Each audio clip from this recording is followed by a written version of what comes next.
আব্দুল্লাহর পৃষ্ঠ হতে নয়া মানুষ কেমেতে জন্ম নিলেন নবী মক্কাতে।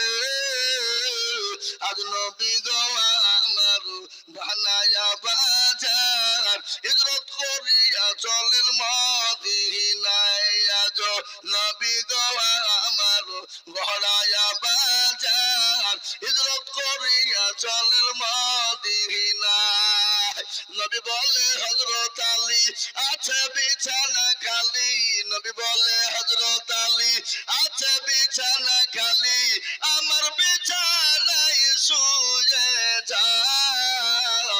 আজ নবী গো আমার বানায়া বাজার শুয়ে আছে সোনার মদিনায়। ওই নবীর নামে দরুদ পড়িলে, ওই নবীর নামে দরুদ পড়িলে আবিয়া দুজুকুনি ভেজা। আজ নবী গো আমার গহরা